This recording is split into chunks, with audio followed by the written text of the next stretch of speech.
salaamaaleykum ñu ngi nuyu ñëpp di nuyu kilifa commune bi di nuyu kilifa dëkk bi nuyu mag ñi ak ndaw ñi góor ñi ak jigéen ñi di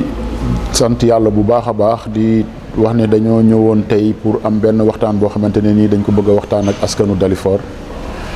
donc ci ndigalu ñi nga xamante ne ñoom ñoo jiitu kuréel bi tax ñu toog fii ñu koy woowee OFLOG jiite ko di Mame Cor Fall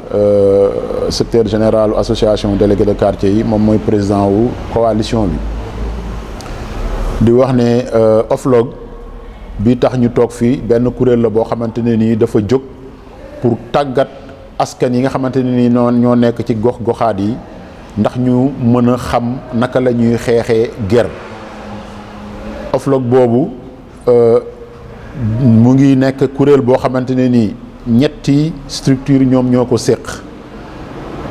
benn muy ENDA ARD ak commune bu Dalifort bu ñu ñëwee ne tey dañu nekk ci presque ci njeexitalu formation bi saa njeexitalu liggéey bi nga xamante ne nii moom moo waroon jiitu pour ne pas dire les préalables ñu war a xam ne am na ku fi nekkoon songoon liggéey bi muy ndem si yàlla Idrissa Diallo ñuy profité waat encore ci plateau bi di ko ñaanal yàlla di wax fu mu nekk yàlla na gën ci moom yàlla def ci moom jàmm defal ci moom ay xéewal nangul ko ay jaamoom ak yëpp macha allah dugal ko ci àjjana yi gën a kawe. di wax ne bi mu demee mu bàyyi ñu liggéey bi tamit xawoon na am tuuti retard mais terewul aussi équipe municipale bu bees bi ci njiitalu Mamadou Mbengue di Baye Diop continuer nañ ko parce que moom ci ñetti weer yi passé yi nga xamante ne moom moo mujj ci ndigalam la comité bi doon doxee. kon ñuy wax ne kuréel bi Sénégal yëpp nu mu toll communes yëpp nu ñu toll juróom-ñaari commune lañ ci tànnoon pour liggéeyandoo ak ñoom région de Dakar ni mu toll Dalifort kot am chance su bokk ci te loolu mooy wane ne suñuy njiit am nañu fit am nañu fulla ci li ñuy def bañuñu ñu saytu leen bañuñu ñu dugg ci gox bi di xool mbir yi pour mu mën a tegu ci yoon. kon loolu ñu koy sante kilifa yi ñoom ñi nga xamante ne nii ñoo ko tàmbale woon muy Idrissa Diallo ba egg ci Baye Diop ak yeneen kilifa yi nga xamante ne ñu ngi ci dëkk bi nangu woon ko. kon kuréel bi bañ koy taxawal lépp luy secteur buy yëngatu ci cadre développement rek bu nekk ci commune bi woo nañ la nga ñëw nga fekkee muy commerçant yi muy ASC yi muy association parents d'élèves yi muy yeneen association loo xalaat ci kuréel rek woo nañu sa ndaw mu ñëw fii ci mairie bi ñu toog ñu waxtaan saytu ba xam ne lii ndekete lu jaadu la pour ñu war koo wax ba ñu waxee loolu ca la ñu jógee def ay liggéey yoo xamante ne nii sama naataango yi toog dinañ ci ñëw après incha allah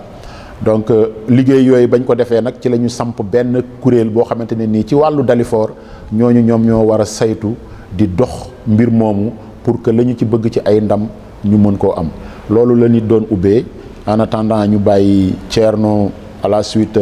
Oumar Sow kenn ku nekk ci ñoom addu ci li nga xamante ne nii dëgg-dëgg moom mooy doxalin bi bu ñu paree ci loolu ñu dajale loolu yëpp ñu tënk ko bu ñu amee luñ ciy dolli incha allah ñu dolli ko donc Thierno. voilà merci beaucoup président di la ziar président Ousmane Diallo di la ziar bu baax a baax di nuyu téléspectateurs yi ñu seetaan di nuyu waa Dalifort bu baax a baax di leen wax salaamaaleykum wa rahmatullah di leen ziar si weeru koor bi di leen balaak di leen baaluwaak di présenté wu maa ngi tudd Thierno Fall bokk si comité bi nga xam ne moo ëmb OFLOG bu ñu nee OFLOG rek ñu ne offensive locale pour la lutte contre la corruption OFLOG ci leen rek lay jóg ci lan lay dox mooy xeex corruption loolu nag bu ñu ko defee yàlla dogaloon comme président nu nga ko waxee fa laay tàmbalee rek mooy ñoo woon acteurs yëpp mu ngi dooroon depuis si maire Idrissa Diallo ba yegg si fii tey ñu nekk ak actuel maire bi fi nekk ñu tànnoon acteurs yi nga xam ne ñoo nekkoon Dalifort yëpp mooy association yeeg groupement yeeg association éducative yeeg sportif ñëpp ñu woon leen bañ génne woon si benn comité bu 10 personnes ba nga xam ne ñoo ëmboon OFLOG bi fii si Dalifort boo bokkoon na si nag lu tax ñu gënoon ñu tànn boo xoolee commune Dalifort dafa bëri ay am yi nga xamante ne lu mel ni lu ko mel ni serrage bi lu mel ni abattoir ba lu mel ni leneen ak leneen objectif bi bokkoon na si mooy ñu former nit yi à ce que ñu xam lan mooy corruption parce que peut-être tey nit yu bëri ñoo ngi koy def sax mais xamuñu lan la bu ñu ne corruption nag ñu bëri nag seen xel dina dem si dina dem si leneen waaye corruption mun nañ ko jàppee mooy ger rek ger nag bëri na ay façon bëri na ay pàcc xam naa si biir émission bu ñu ciy dem nañ ci xuus ba wax ci lenn ak leneen waaye en tout cas loolu moo tey waroon doon sababu tey ndaje bi waxtaan ak yéen waxtaan ak population bu Dalifort ndax ñii nga xam ne ñooy kuréelu OFLOC ñii ëmb ko muy ENDA muy ARD agent régional de développement muy mairie Dalifort ñoo ko tënk ëmb ko teg ko si benn loxo comité tey comité boobu moo ñëw waxtaan ak yéen pour ñu waxtaan donc loolu rek laa amoon lu muy ubbee ma jox sama naataango Oumar Sow en attendant moom tamit mu def ubbeem incha allah dinañ si gën a yaatal. asalaamaaleykum la commune de Dalifort asalaamaaleykum le maire ak toute la population dalifortoise quoi donc ñoo ngi fi toog comme étant le secrétaire général bu mooy mbootaay bu ëmb muy OFLOC nag boo leen ko déggee dafa nekk benn structure boo xam ne dafa war a day xeex guerre te xeex guerre boobu nag Dalifort bokk na ci communes yi nga xam ne da see bokk sous le magistère de Idrissa Diallo si la projet bi ñëwoon fii Dalifort donc nag avant ñuy gën a xuus si suñuy kàddu dinañ ko rendre hommage parce que moom daanaka projet bi si moom la tàmbalee instant bi yàlla jëlee na ko fi kon yàlla na ko yàlla xaree àjjana donc naataangoom bi wala ki ko remplacé di monsieur le maire Baye Diop moom tamit teg na si loxam pour ñu gën a mën a avancer concernant ce projet bi nga xam ne tey jii nii quoi qu'on puisse dire dina xam ak former population bi ak ñun ñi nekk si membre si coalition bi dinañ mën a tàggat doomu aadama yi dinañ mën a tàggat la population di leen éveiller pour faire savoir que ni tey jii nii lépp lu nit di def daanaka soit bu fekkante ne da nga jaar yoon rek loolu dafay baax mais bu fekkante ne jaaroo yoon parce que kii di la corruption corruption am na ñaari fànn mooy corruption passive ak corruption active passive bi daanaka nit ñi comme ça ni tey ma ne kii sama doomu ndey la sama xarit la moo ngi liggéeyee mairie ba tey su ma ko envoyé samay document mën naa bañ a déplacé wu moom tamit xam ne agent yi d'un seul coup mën na ko defal papier bu mu soxla wala mu indil ko benn place wala lijjantil ko benn place boo xam ne daanaka sax du si def benn effort loolu noonu bokk na si corruption passive yi corruption active yi nag daanaka mooy corruption bu gën a mag bi ça veut dire que bokk foofu noonu ko nit ki di génnee xaalis guerre la wax defal ma lii wala defal ma lële daanaka daal ku xool coalition bi noonu la tëree te loolu noonu la ñu nar a tàggatee la population pour gën leen éveiller donc émission bi lu ko waral lenn kese la dañaa bëgg a wax nit ñi population Dalifort am na benn kuréel boo xam ne moo ëmb am na kuréel boo xam ne dafa ëmb am na kuréel bi nga xam ne dafa kuréel bi dafa ñëw pour xeex lépp lu jëm ci corruption donc dañ ko bëggoon xamal population bi loolu moo waroon tey jii nii ñu def bi émission parce que daanaka avant émission bi amoon na ay activités yoo xam ne def nañ ko depuis 2019 ba tey ñoo ngi ci coalition bi c'est ça que j'avais à dire xam naa au fil du temps tamit dinañ gën a développer lan moo waral coalition bi ak yan fànn ak enjeux yi ak défis yi ñuy xaar tamit loolu laa amoon lu may wax maa ngi jégalu bu baax a baax ci kàddu yi. waaw donc à la suite de Oumar dañuy waxaat rek ne fi mu jeexalee que guerre walla corruption adduna bi fépp la lëmbee ñëpp ñoom ñooy taxaw pour di ko xeex mais nag mook coronavirus walla mook max ñoo yem adversaire la boo xamante ne nii daanaka doo ko mën a doo ko gaaw a mën a teg bët doo gaaw a mën a teg ci moom loxo le plus souvent ci biir ñi koy xeex sax am na ci ñoo xamante ne nii dañ koy def ñu ngi ci biir xeex bi waaye dañoo bokk ci ñi koy def waaye nag comme tooguñu fi pour di wax la nekk ca adduna bi bien que am na ku doon wax démb ci suñu daje que na buñ ko xeexee ci suuf te xeexuñu ko ci kawit coono la rek du deñ du nangam mais ñun dañu bëgg xeex bi ñu commencé ko fii nga xamante ne nii suñu moomeel fii la nekk fii la ñu am sañ-sañ mooy Dalifort nag xam nañu ni nga ko waxee léegi Thierno am nañu ay béréb yoo xamante ne ni ay bérébu koom la bérébu koom yooyu tey il faut ñu wax ci lan la war a bu fekkoonte ne nii jaar na yoon ban njëriñ la fa askan bi mën a séentu bu ko defee askan bi dina mën a xam ñun ñii kat lii moo ñu war ci mbir mii lii moo ñu war ci xeex bii est-ce que man war naa di joxe est-ce que man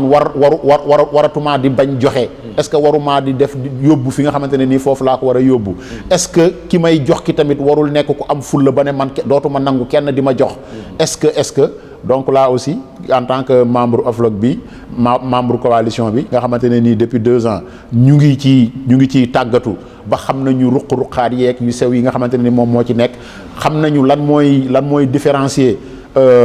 li ñu mën a tuddee guerre ak leneen li parce que ni ko Oumar waxee xam nañ ne lu nekk ñu ngi koy wax ñi naan la suukar la lii njëgu guro la ñi naan la loxo nuyoo murit la ñii naan la nangam loolu yëpp ay forme la donc là aussi bu ngeen ko mënee yaatal dina tax peut-être ñi déglu mën a gën a xam ne vraiment ndekete man lii may def nii kat kon baaxul ci lu may delloo ginnaaw la balaa ngay wax delloo ginnaaw askan bi sax yow mii koy def ci looy delloo ginnaaw la bokk là aussi mën nañ ko gën a yaatal. waaw président di rebondir si lu nga wax rek. di rebondir bu baax a baax si lu nga wax te di ko dëggal boo xoolee ñun suñu commune potentialité bu ñu yàlla jox dafa jéggi dayoo parce que tey jii suñu commune mënuñu arriver sax à recouvrer benn 500 millions waaye boo xoolee lépp li nga xam ne dañu waroon jox surtout arrivé ak acte 3 bi commune bi tey waroon na toll fi nga xamante ne ñu doon wax ay milliards lañ doon war a wax si commune Dalifort parce que tey boo jëlee luy di abattoir bi amul lenn li nga xam ne ba léegi may wax ak yow ni da koy verser commune Dalifort boo jëlee luy marché poisson amul lenn li nga xam ne da koy jël di ko verser marché Dalifort boo jëlee garage des Beaux Maraîchers amul lenn li nga xam ne da koy jël di ko verser commune Dalifort serrage bi rek la ñuy jël la ñuy recouvrer donc yooyu yëpp tey jii dafa nekk li nga xamante ne bu duggoon Dalifort tey dina amal njëriñ jeunesse bi dina amal njëriñ askan bi parce que lu toll ni mairie Dalifort mënul sax fexe ba excès tey benn 500 millions wala boog benn 600 millions donc suñu budget ba léegi yeegul 1 milliard te ak 3 bu nga ñëw ñun ñëpp dañu jàppoon ne tey bénéfice bu rëy lañ ciy am donc loolu yëpp ay combat yi nga xamante la il fallait que ñu yee nit yi loolu nag boo gisoon yee bi ñëw nit yi xamal na nit yi lan mooy corruption bokk na si maire bu fi njëkkoon nekk mooy Idriss Diallo ñu comme Omar na ko waxee ñu koy rendre hommage bu baax a baax ndax programme yi buy am souvent nit yi nga xam ne wala boog maire yi nga xam ne ñoo nekk si gox yi ñu bëri duñ ko nangu parce que lan la lu bëri day feeñ wala boog lu bëri dañ koy sulli waaye maire bi bu fi nekkoon Idriss Diallo ñu xamoon nañ njàmbaarteem ak nu mu bëggoon lu leer ak transparence am si lu mënum liggéey la preuve mooy bu ñuy def suñu audit fii si mairie Dalifort bi en tant que conseil municipal bokkoon nañ si mairie bi nga xamante ne côté transparence 100% lañ si amoon donc loolu bokkoon na si li nga xamante ne poussé woon na acteurs yi à ce que ñu ñëw Dalifort xool li nga xamante ne moo fiy dox donc corruption lu am la te réew yu gën a dellu ginnaaw si àdduna bi bokk na si réew yi nga xam ne foofu moo ëpp lu ñuy doxal si wàllu corruption ba ci tey jii ñu bëri dañ jàpp ne yow tey nga am benn soxla état civil exemple nga ñëw pour sa papier gaaw nga fekk tey officier bi nekku fi nga ñëw gis ko ñëpp toog di rang nga ñëw nga ne waa nga ñëw gis officier bi si biir ne ko 5 000 ngi ne jàppale ma sama extrait de naissance génn parce que damaa yàkkamti mais yaa ngi koy jéem a corrupté yaa ngi jéem a teg benn acte de corruption te corruption bu ñu ko waxee rek ñaara koy def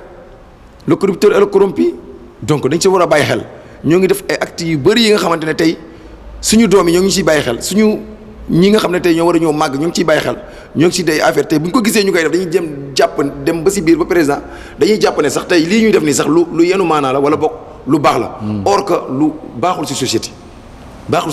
corruption baaxul si société moo tax programme bu mu jegee ñëw ñun ñëpp ñu adhéré si population ba adhéré si à ce que tey jii ñu def ay pas parce que peut-être mënuñu ko xeex mu jeex fi waaye mun nañ def ay jéego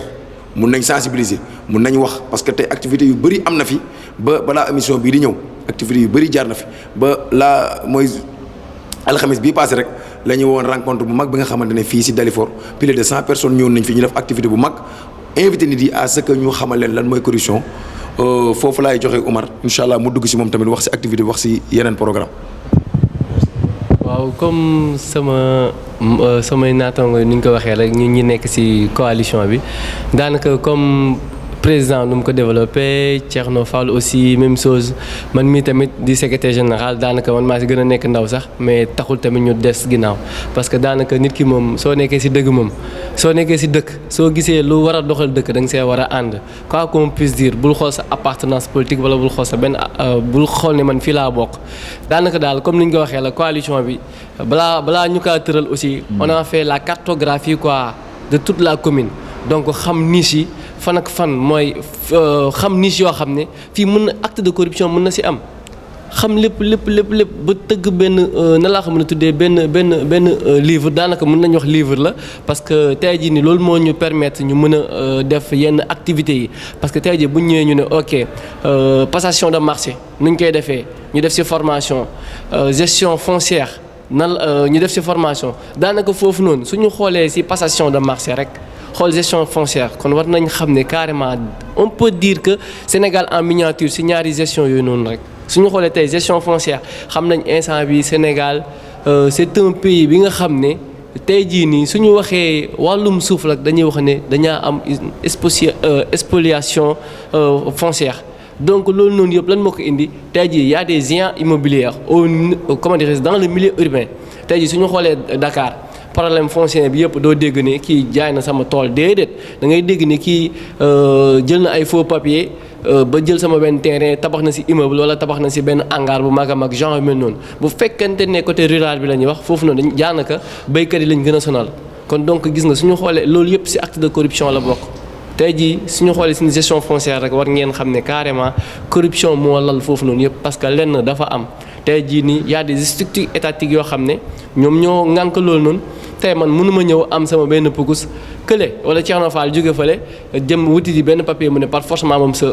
maa moom sa boobu suuf te loolu noonu gis nañ ko fi du benn du ñaar ginnaaw maire bi rek ani comme preuve la parce que tey jii bëggoon nañ ci tabax benn poste de police ñu ne non kenn ñëw mu ne man maa fi moom man maa def lii te bëri na fi daanaka du benn yoon kese kon donc suñu ñëwee pour wax ne dañuy xeex corruption wala dañuy waxuñu sax dañ koy xeex mais daanaka dañuy tàggat nit ñi pour wax ne leen carrément corruption fii lañ ko fekk mais war nañ ko mën a dindi parce que du acte boo xam ne dafa rafet waaw bañ ko islam bëgg ko chrétiens yi tamit bëgguñu ko suñu mbokk jàngu bi ak lépp loo xam ne ci dogme la en matière de dogme la bëgguñu kan moo bëgg corruption kenn bëggul corruption kon daanaka kon donc pour trouver comment dirais-je une solution bi lenn kese la autour du table ñu waxtaan ça veut dire que transparence am ci tamit comme sànq Thierno Fall nu mu ko waxee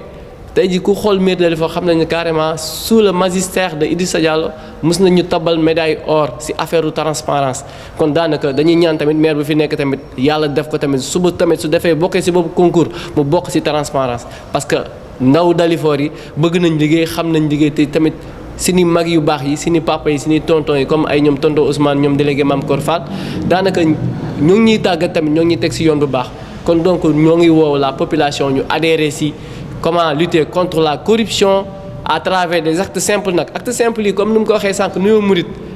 moo fi bëri de Amad defal ma benn certificat résidence waa ok d'ici 15 heures wala d'ici 10 heures naa la ko indil nga jox ma benn 1000 francs taf ma lijjanti la ñëw indil la ko kon daanaka loolu noonu dañ ko war a bàyyi te tey jii nii coalition bu mu fi ñëwee am na lu bëri loo xam ne joué na ko si parce que étant donné que c'était moi qui gérais l'aide alimentaire de la commune de Dalifort pour plus de 5000 ménages daanaka foofu noonu bu fekkonte ne tàggatuñu woon wala préparé wuñu woon dinañ ci mën a dugal dinañ sàcc lu bëri te kenn du xam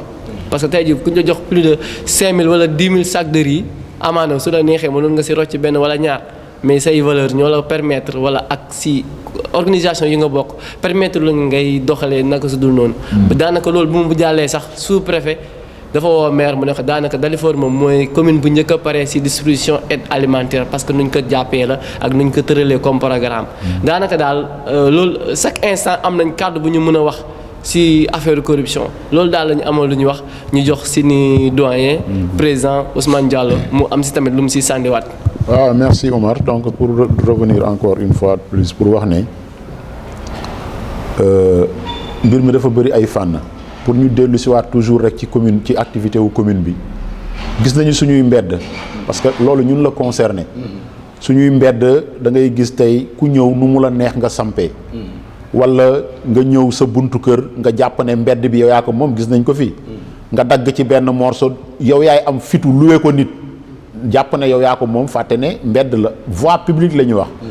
loolu nga def ko ka lay jox xaalis ak yow mi koy jël nga yaakaar ne yow yaa ko moom moomoo ko donc loolu nan lañ ko mën a tuddee borom boutique bi nekk ci boutique am di jaay nit jóge fële ñëw parce que simplement am na benn pouvoir non seulement mu ngi def abus de pouvoir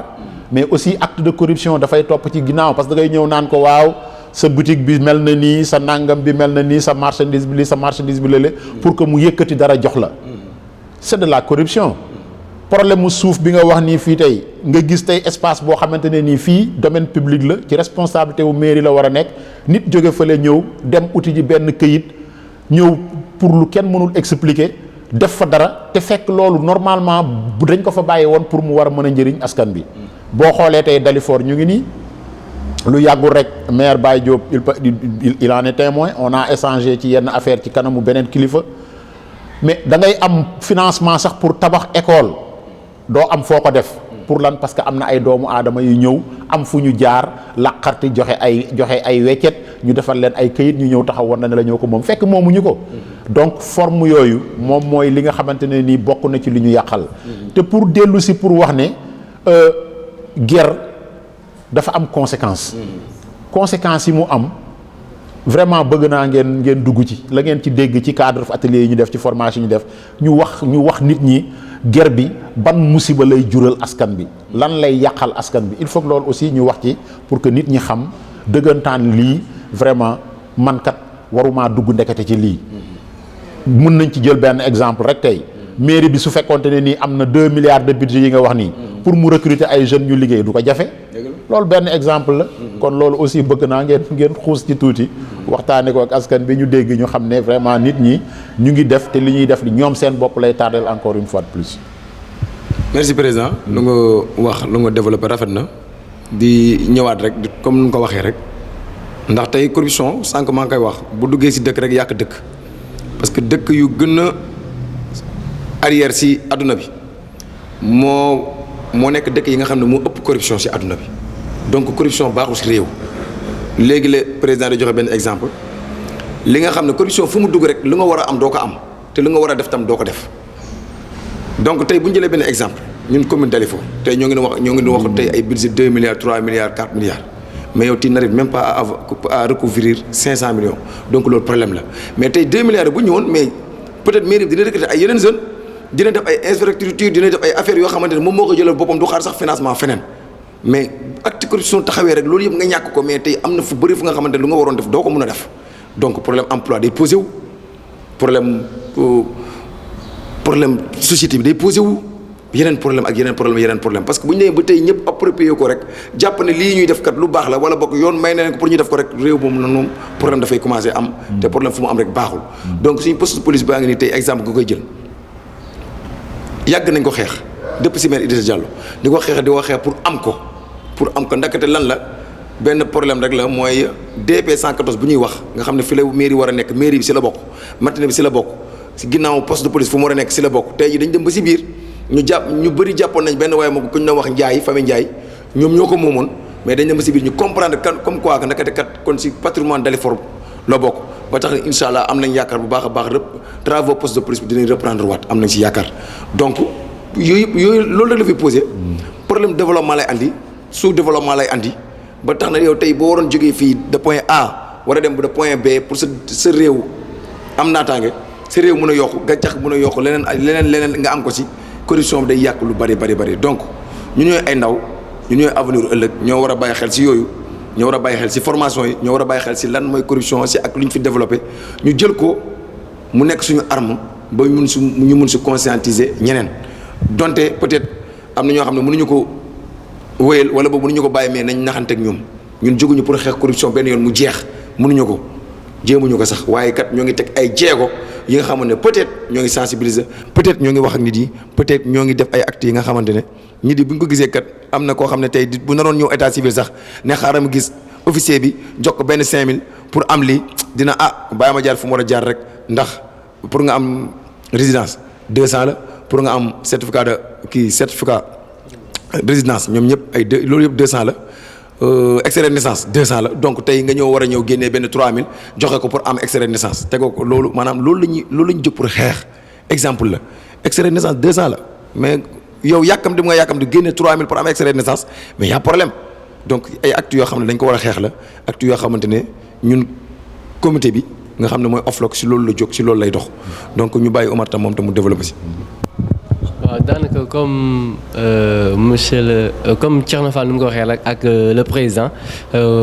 monsieur Tonton Ousmane Diallo donc daanaka comme ni mu waxee rek mu ne yan impact lay am impact yu négatif lay am parce que tey jii day mel ni tey jii nii man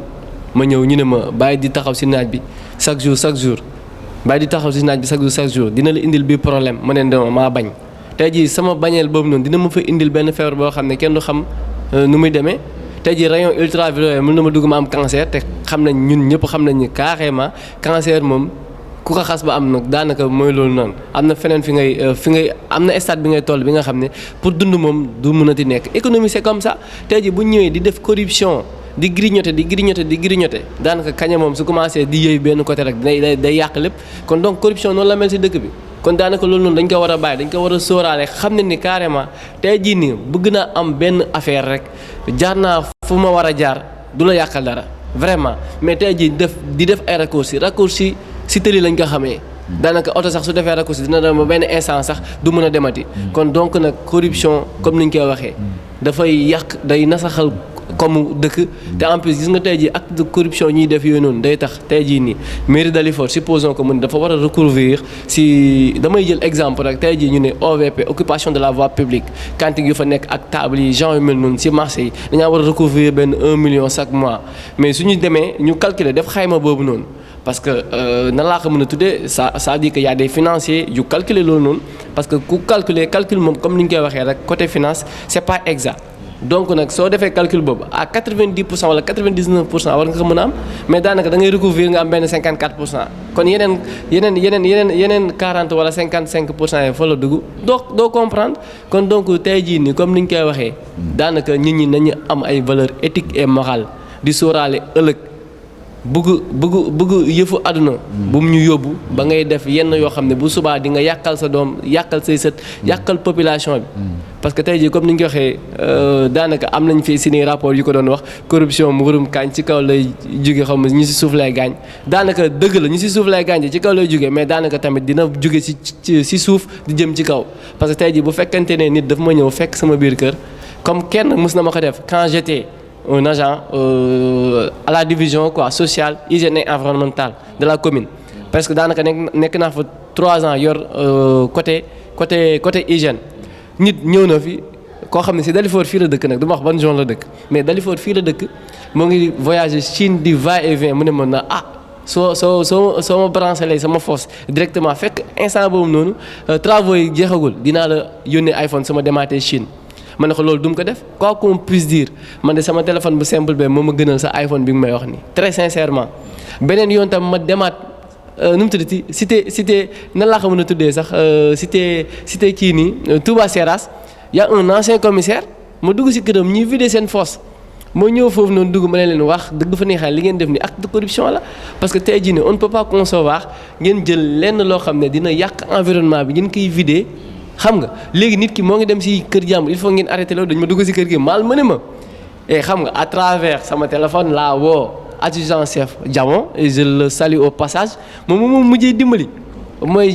adjudant chef service d'hygiène départemental Pikine kon kooku noonu je le rends hommage quoi parce que daanaka jour boobu noonu su ma génnewoon noonu si kër gi dinañ ma dóor yu métti te xoolal maa ngi am sama dëgg di ko xeex te dimanche la woon c'était un dimanche kon donc nit ki soo xasee ba engagé wu dara et je le faisais partout des fois nit ñi dama na romb sax ñu ne kii day boole mais du si loolu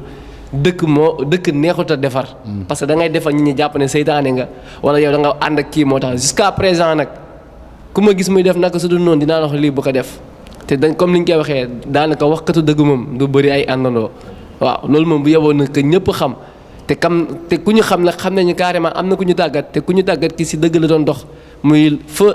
le maire Idrissa Diallo daanaka man de moom mooy sama référence quoi qu'on puisse dire fu ma jëlee micro waxtaan wala wax wala jël benn kàddu wax wala am benn responsabilité au niveau de la commune moom moo ma pousse nag kon daanaka dañ koy rendre hommage encore une fois te tamit di wax ni population bi di leen woo nañu jàppalante ñun ñëpp te suñu jàppalante incha allah Dalifort dina nekk une commune très très très attractive loolu laa amoon lu may sànni sama kàddu encore une fois te jégaluwaat ñëpp. voilà donc jàpp naa ne li nekkoon essentiel ci wax ji wax nañ ko mais du tere dinañ tënkaat rek li nga xamante ne ni moom la ñu wax yëpp pour wax ne rek OFLOG bi kuréel la bu nga xamante ne nii dafa jóg pour xeex guerre ñëpp xam nañ ne luy yàq la te li muy yàq li defar ko dafay jafe ndaxte su fekkente ne nii koom la ñu war a jëfandikoo pour régler suñuy problème pour saafara suñuy jàngoro pour faj suñuy jafe-jafe alal boobu du dem fi mu war a dem, du dem ci compte yi mu war a dem, ci ay poste particulier lay dem. loolu ñun ñëpp ñun ñoo ko war a xeex. dañu war a am fulla bañ di enrichir benn nit ci kaw ay tappale ba pare ñun ñuy wëlbatiku di continuer di nekk ay pauvre. commune Dalifort moo tax ñuy wax commune Dalifort mérité na lu ëpp li muy am nii. donc il n'est plus question que ay agent wala ay tiers nekk ci yenn ruq yi. nekk ci marché nekk daral nekk feneen di dogale alal bi nga xamante ne dafa war a dugg si ci commune bi. di ko faje seeni problème commune bi di continuer di ndóol. bëgg nañu ñu améliorer suñu cadre de vie te pour ñu mën a améliorer suñu cadre de vie il faut que alal bi askan bi moom nay dem fi mu war a dem muy delluwaat ci askan bi. bu boobaa dinañu mën a tabax ay école bu boobaa dinañ école yi ñuy wax yi. dolli ay école élémentaire mu ngi fi Dalifort mérité na am lycée Dalifort mérité na am centre de santé Dalifort mérité na te loolu mu mérité li yëpp comme bi mu amal boppam bi mu moomal boppam mën na ko jox mais nag pourvu que mu daje fi mu war a daje suñuy ndaw mën nañ fee liggéey fekk du ñu dem fenn tey ñu même ñoom ñii média tey fukki at ak nangam yéen ñu ngi daw mënu leen am dara pourquoi mënu leen am dara parce que ñi leen war a jàppale amuñu lu ñu leen jox tey bu doonte ne nii tey commune bi amoon na moyen lan moo ko tere mu créer média wu boppam donc bu boobaa jeunes yi nga xamante ne loolu intéressé na leen au lieu que ku nekk sa ruq di débrouiller mën nga cee dem kon la alal boobu mën a régler bëri waaye bu nga xamante ne nii ñun ñëpp ñun ñoo ci war a jàpp jeexale ci ginnaaw bi ñu waxee étape yi nga xamante ne nii jaar nañ ci depuis bi ñuy def cartographie bi ba ci mise en place u comité bi ba egg ci bi ñu mettre en place benn plateforme boo xamante ne dañ koy wax population bi yëpp am na benn plateforme bu ñu mettre en place ñu koy tuddee Yee Cité Yee Cité terme la boo xamante ne nii yee bi olof la muy comme ni ngay waxee yeete cité bi mooy dëkkuwaay bi Yee Cité boobu ñi nga xamante ne ñoo nekk ci kuréel bi ñëpp am nañu application bi képp koo xamante ne nii gis nga lu jaaduwul te muy nekk ci benn gox di répété wu moo xam ci benn marché la moo xam muy fu mu mënta nekk la muy répété wu bis bu nekk rek sa benn waaye bu mel ni comme Ousmane Diallo di ñëw rek di laaj ay wecce di def ci poosam di dem te xamuñu fu muy dugg ñu leen di indil ay ticket marché juuti yoo xamante ne nii wóoru leen ndax ticket yi wér na saa yi ñu ko nit gisee na fexe jokkoo ak coalition bi su boobaa coalition bi dina jël ay matukaay yoo xamante ne nii danañu dem fexe ba filmer loolu wala ñu photo ko boole ko ak commentaire bi mu war a àndal ñu yóbbante ko ca ña ñu ko war a yóbbante parce que am na kuréel boo xamante ne moo ñu féete kaw ñooñu ñoom ñooy centraliser information yooyu yëpp di ko segg tas ko di ko yóbbul ñi nga xamante ne nii ñoom lañ ko war a jox ñu jël ci seeni disposition xam nañ ne du xeex bu yomb waaye il faut que ñu tàmbale ci Dalifort nag dafa mos a nekk exemple wax ngeen ko ci seen biir wax te duñu tàyyi di ko répéter mooy que lépp lu ñu wax lu jëm ci xeetu transparence na liggéey bi leer na liggéey bi set na liggéey bi sell mairie Dalifort pare woon na pour sóobu ci liggéey boobu te saa yu ci sóobuwee yàlla defal na ko ci ndam bii aussi dañu bëgg Dalifort nekk ci modèle parce que nee naa leen juróom-ñaari commune ci communes yi nekk ci Sénégal ñoom ñoo bokk ci cadre bii liggéey bi ñuy liggéey nii juróom-ñaari commune ci Sénégal yëpp mu toll lañ ci tànn Dalifort lu mel ni comme ay Xombol Mbambilor su ma juumul Diaobé Kabendou Diourbel ak comme ça ndàngal ma donc muy 7 communes yi la ñu tànn 7 communes yi bëgg nañu vraiment bu ñu demee ba egg ci cëppaandaw la fekk Dalifort dina nekk ñi nga xamante ne nii vraiment teg nañu ay jéego yu leen di permettre ñu mën a vraiment avancer ci seen cadre de développement kon ñu ngi santaat ñi fi nekk ñi ñëpp ñi nga xamante ne ñoo participé ndoo ak man di sant waa DAF Vision di sant ñi nga xamante ne ni ñoom ñooy waa dëkk bi parce que li ñuy doxal yëpp dëkk bi lañ koy doxal mais du tere nag ki la wóolu ba dénk la moom moo la moom nit ñi ñoo ñu wóolu jox ñu responsabilité bi kon ñu ngi leen di sant ci kóolute boobu di ñaanal yàlla suñuy mag di ñaanal yàlla suñuy kilifa mais également di ñaanal yàlla maire lii magam commencé woon moom mu ñëw yàlla dimbale ko mu mottali ci jàmm tegaat ci lu ëpp li nga xamante ne nii sax peut-être loolu la ñu yaakaaroon parce que Dalifort mérité na ko encore une fois de plus mais maa ngi doon wax ci sama communication démb que ne combat bi bu ñu ko bàyyee maire combat bi bu ñu ko bàyyee délégué de quartier combat bi combat wu communauté bi la Dalifort yëpp ñoo war a taxaw jeunes yi war nañoo taxaw suufi ñu moom fu ñu dégg ne fii Dalifort a ko moom ñu taxaw ñu takku ci ginnaaw maire bi bu ñu leen ci woowee ñu xeex ko damay jël benn exemple rek ci pour jeunes yi terrain municipal bi fi ñu ko xalaate def muy stade municipal fi ñu ko xalaate def mu ngi nee toog te du combat wu paa yi du combat wu maire yi combat wu jeunes yi la war a nekk kon nit ñi nañu takku pour seen dëkk ñu xam ne liggéey dëkk bi ñun ñoo ko war a liggéey te buñ ci séentu dara li ñu ci war a am li bu soobee yàlla ak yonent bi bu motee rek dinañ ci jot incha allah rabbi kon ñu ngi sant ñëpp vraiment di jéggalu ci présentation bi ñu xam ne li ñu ci jublu rek mooy ñun ñëpp ñu ànd ngir suñu dëkk gën a naat gën a taaru comme ni mu meloon ba nit ñi fu ñu toll di ñu ñee di am lu ñuy xoole Dalifort. Wa salaamaaleykum wa rahmatullahi taala wa barakaatu.